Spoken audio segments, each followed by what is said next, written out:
나 깡패 아니다. 나도 적금 붙고 보험 들고 살고 그런다. 네가 이런 식으로 내 순정을 짓밟으면은 마 그때는 깡패가 되는 거야. 이단 3년 차입니다. 특강을 금지한다니 쫄았구나. 자꾸 우리가 구라를 많이 바로 전염이 돼가지고. 뉴스엔조이가 주최한 내가 임보라다, 내가 김건주다, 내가 김대옥이다, 줄여서 내가 임근옥이다. 어쩌다 이단될 목사들의 이야기에 와주셔서 감사합니다.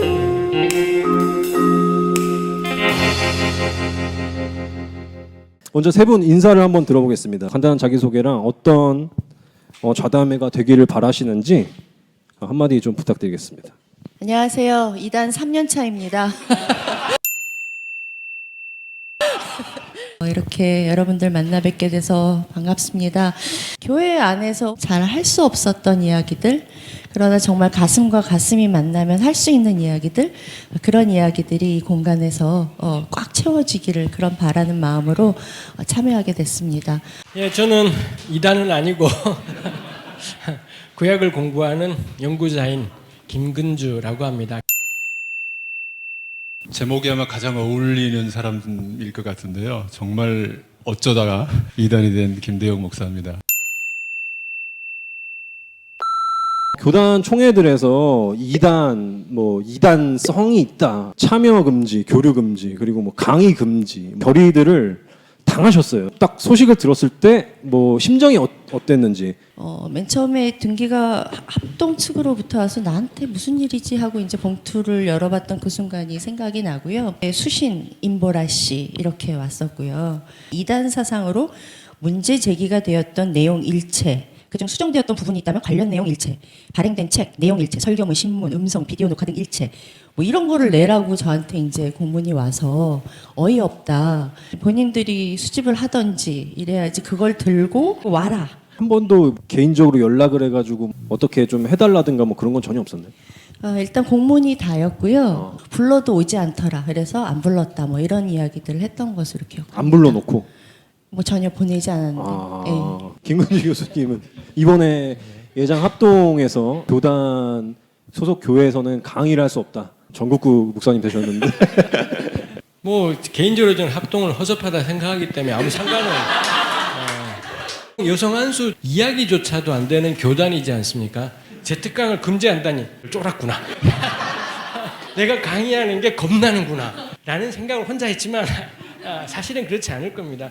제가 나중에 알아보니 왜 저를 금지시켰는지 제안한 사람도 사유가 명확하지도 않았고 허니했던 목사님도 잘 모른 채 하셨고, 그걸 알고는 굉장히 찝찝해졌습니다. 거창한 이유가 있었으면 쫄았구나가 될 텐데 그냥 너무 무성의한 절차 속에 이런 일들이 이루어져서 그건 열받긴 해요.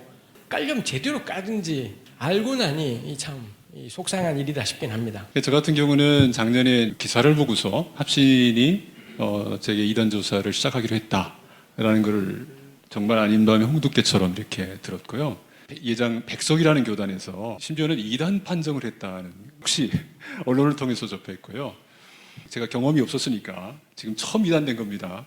옛날부터 이단이 아니었고, 이런 게 보수 교단들이 흔히 어떤 개인을 이단 만드는 방식인가, 당사자한테 조사 보고서 좀 보내준다든가 결정문이라도 좀 알려준다든가, 그러니까 전혀 그러한 일체의 과정도 없이 이렇게 일방적으로 그리고 이렇게 무모한 방식으로 하는가를 굉장히 놀랬던 것 같습니다. 제가 생각했을 때 진짜 무례하고 어떻게 보면 이거는 정말 모욕적이다 이런 생각이 좀 드는데요. 교단 총회가 왜 이렇게 무리수를 두는가에 대해서 좀 생각하시는 것들이 있으면은, 한국 개신교의 이 핵심 교단들이 얼마나 오만하고 무례하고 그 다음에 자기네가 힘이 있다라는 걸 이제 알고 있습니다. 부천시나 이런 경기도의 행정 단위에다가 계속 인권 조례를 반대하는 전화를 하면 결국 다 무산돼요. 이런 사례를 몇 번을 거치면서 이제 이 개신교가 명확하게 알았습니다. 뭐든 쪽수 가지고 힘 가지고 바꿔낼 수 있다라는 걸 알아버렸기 때문에, 그러나 사과하거나 사유하거나 진지하게 검토하거나 이거는 전혀 할 능력이 안 되는, 전 그게 지금 우리가 맞닥뜨려 있는 한국 개신교의 끔찍한 양상이겠다 싶습니다. 우리 교단들이 한편으로는 두려움에 잘 질려 있고요. 가령 뭐 페미니즘이든 성소수자 일이건 간에 대응을 하거나 배우거나 공부하거나 그럴 기회가 없습니다. 그러다 보니 저는 이분들이 아주 악당들이라기보다는 요즘의 이슈들에 대해서 너무 두렵고, 그다음에 이 사람에게는 힘이 있습니다. 요게 딱 결합이 되어버리게 되면 계속 선을 그어서 요거 넘어갔으니까 넌 안 되고, 두려움과 공포에 질려버린, 근데 한편으로 손에 굉장한 힘을 가진, 이게 우리 교단들의 모습이다 싶어요. 저는 앞으로 일어날 일이 더 엄청나겠다 싶기도 합니다. 지금 여기 세 분 모셨지만 사실 여기 세 분 중에 임보라 목사님 스펙이 가장 화려합니다. 지금 사실 다른 두 분은 따라올 수가 없어요. 여기서 8개 교단 이대위에서 임보라 목사님과 그 퀴어 신학은 이단이다 이런 식으로 지정을 했고요. 그냥 기사로만 임보라 목사 뭐 퀴어 신학 지지자 뭐 이단 막 이렇게 하면은 너무 막 극진보 아니야 이러시는 분도 계실 것 같고, 혹시 막 뿌리 달린 거 아니야? 막 진짜 무슨 이단의 괴수처럼 막 그렇게 느껴지는, 이번에 저희가 공식적으로 해명의 기회를 드리겠습니다.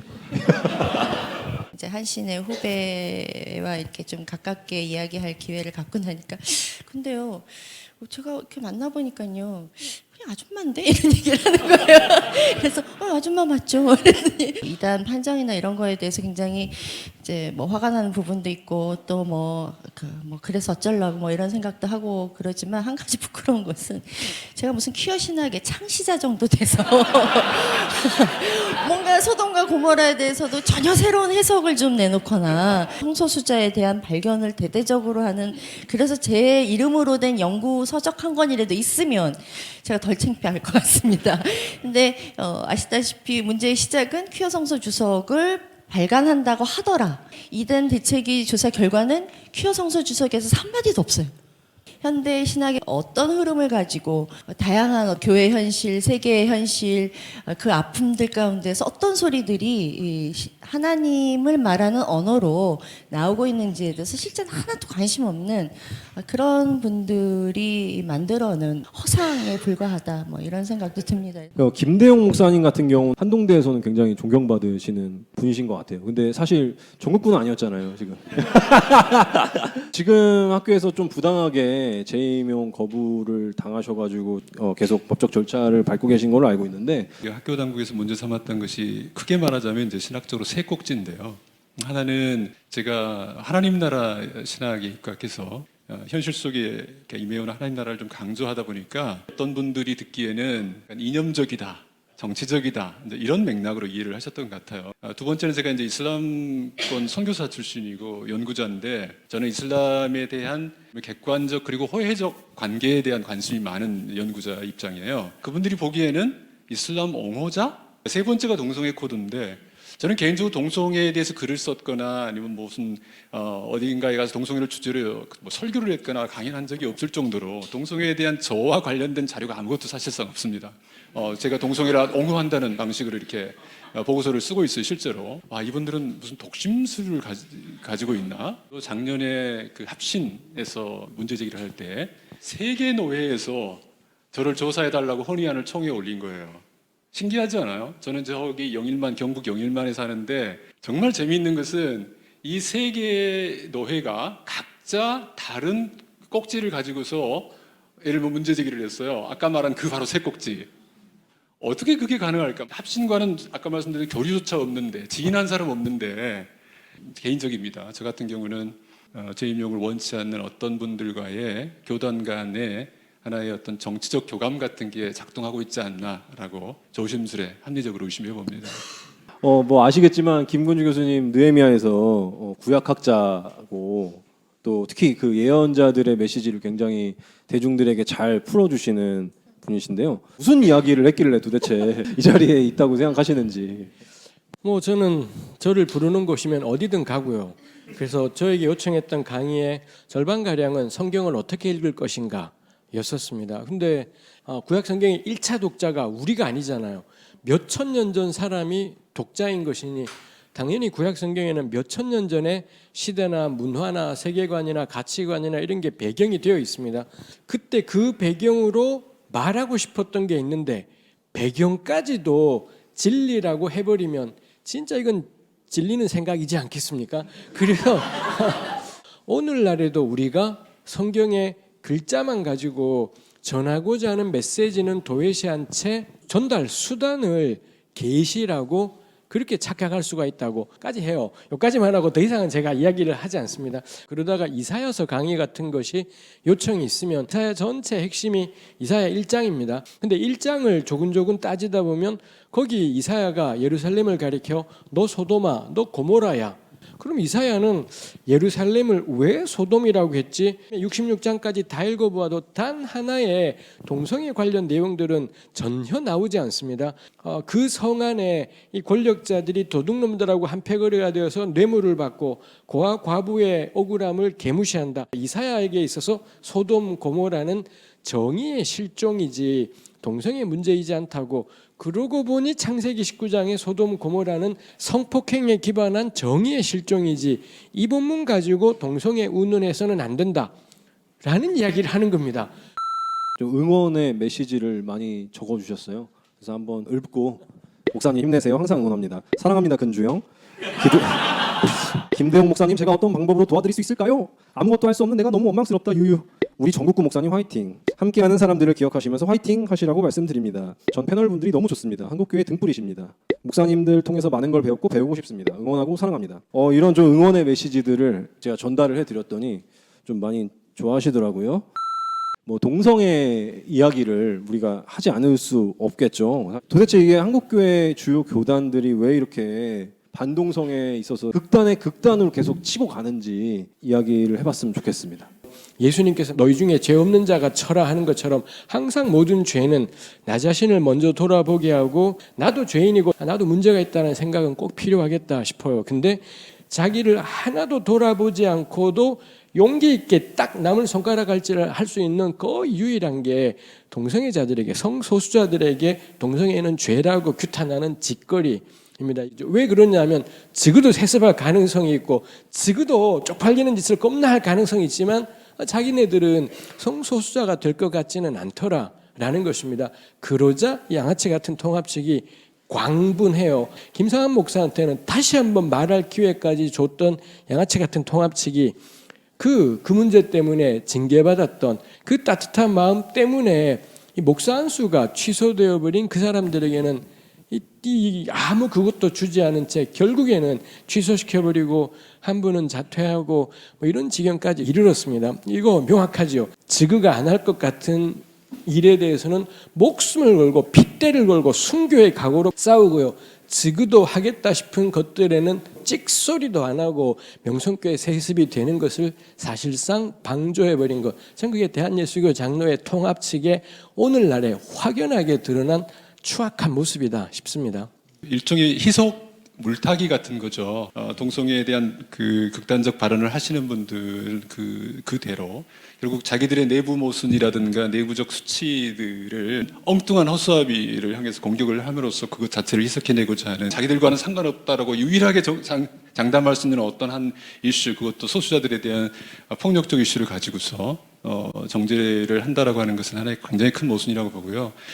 지금 현재 동성애만큼 일종의 기독교 대중을 휘어잡을 수 있는, 그러니까 마치 블랙홀처럼 말이에요. 그 동성애 코드 하나만 딱 던져놓고 나면 모든 예를 들면 대상들을 손쉽게 결집할 수 있는 아마 이런 맥락들을 아주 좀 야비하게 이용하고 있지 않나라는 생각도 좀 들어요.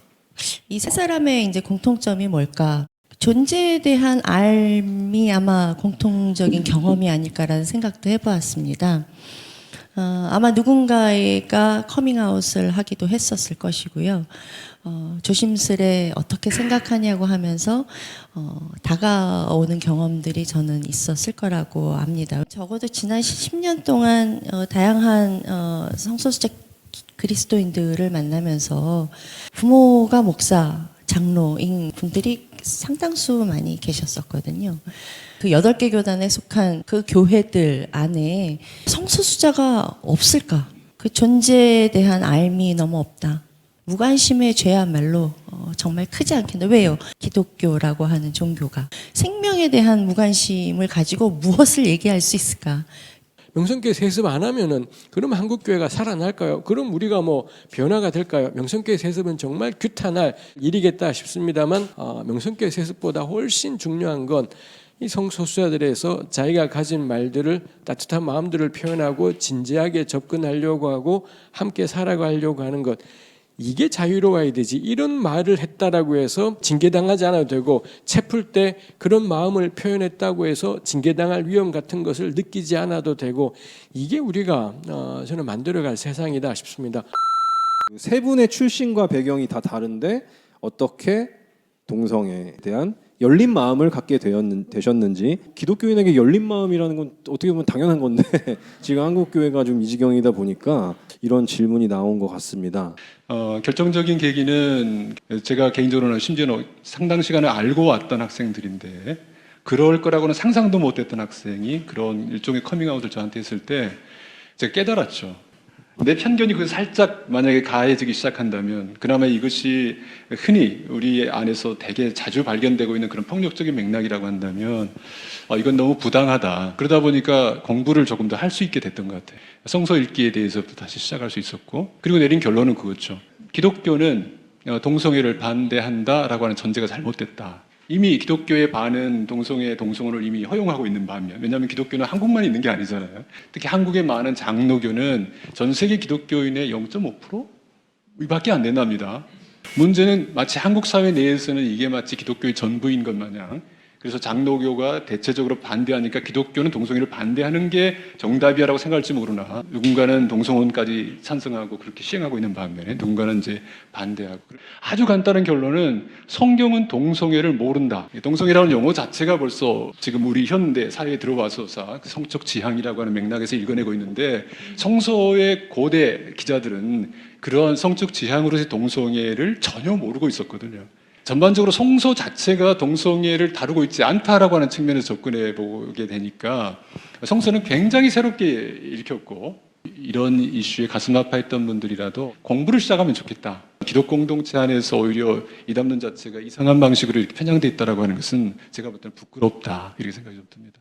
역시 저에게도 저의 생각을 바꾼 근본적인 변화가 이 성소수자분들을 만난 것이었습니다. 저희 느헤미야 강의에 이 성소수자분들이 강의를 들으러 오셨고요. 신청을 하시면서 자신은 게이인데 이 강의를 들어도 되겠냐라고 저희한테 먼저 정말 너무 정중하게 문의를 해주셨고, 들으시라고 해서 들었고, 그리고 그분이 저를 이 성소수자분들이 모이는 교회에 설교 초대를 했습니다. 가서 보니 그냥 교회였었습니다. 같이 찬송 부르고 예배하고, 그리고 제가 그분들에게 언제 한번 저를 만나 달라고 느헤미야에 있는 저를 찾아오셨고요. 그래서 제가 그분들을 앉혀놓고 겁나 저질스러운 질문에서부터 뭐 흔히 떠도는 이야기까지 솔직하게 전부 다 물어보았었고, 그러고 나자 성경 보는데 달라졌습니다.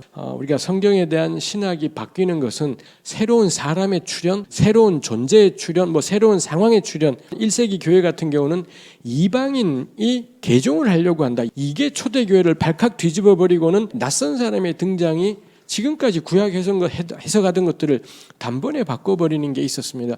내가 성경에 수단을 목적이라고 생각했구나, 수단을 본질이라고 생각했구나라는 것이 되었고요. 죄는 관계의 파괴입니다. 죄는 옆에 있는 사람 짓밟고 혹은 하나님과의 관계를 깨는 게 죄지, 어떤 경우라도 저는 존재를 가지고 죄라고 규정해서는 안 된다라는 것. 무언가를 행하고 악을 행하고 이게 문제가 되는 것이지, 존재는 결코 죄일 수 없다라는 게, 전 그게 신구약 성경이 일관되게 우리에게 말하는 바이겠다 싶습니다. 저를 만나 주었던 그분들 덕분에 이 죄는 미워하되 사람은 사랑하라는 말이 얼마나 허망한 말인지를 깨닫게 되었습니다. 저는 그 낯섦이라는 말이 상당히 중요하고 굉장히 마음이 갑니다. 그 존재와의 만남과, 그리고 그 존재 속에서 어떤 고투와 사투와, 그래서 얼마나 많은 사람들을 잃었는지가 있기 때문에 어떻게 여기에 대해서 외면하고 혹은 나의